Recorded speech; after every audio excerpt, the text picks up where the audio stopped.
Grazie, onorevole Keller. La parola all'onorevole Farage. Well, I know a lot of you are very pleased with the result of the UK general election, and you view it as a victory for the EU. Let me give you a sense of perspective. In the 2015 general election, just 13% of voters voted for parties, namely UKIP, which was the only one that wanted to leave the European Union. Last Thursday, over 85% of British voters voted for parties on a manifesto not just of leaving the European Union, but of leaving the single market as well.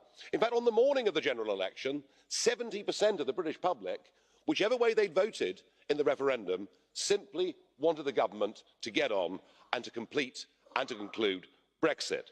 Now, I know that Theresa's terrible campaign has cast a bit of doubt on this. And I saw that Emmanuel Macron yesterday, a call echoed by Mr Verhofstadt this morning, said there's still time for the United Kingdom to change its mind. You don't have to leave. Let me tell you, the only certainty in this mess is that we will be leaving. But that hasn't stopped a parade of former prime ministers and of former European commissioners lining up and attempting to get the British government to backslide on its commitments. There is now a big push, a big drive for us to opt for a Norway-style option. And I have to confess that your chief negotiator, Mr Barnier, is right, because it took Theresa May 9 months to trigger Article 50, and by the time the talks start, it will be nearly 4 months since it was triggered. So I do accept that we go into this as a British government with a British Prime Minister in a very weak position. And she's caught in a bit of a pincer movement, because the political class would like us to stay in the customs union, to stay in the single market.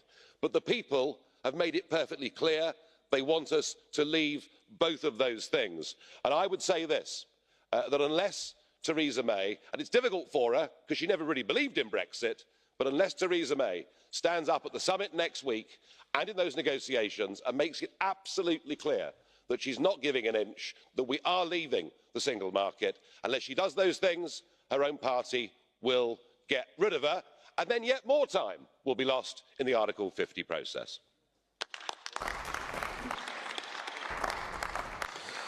Grazie.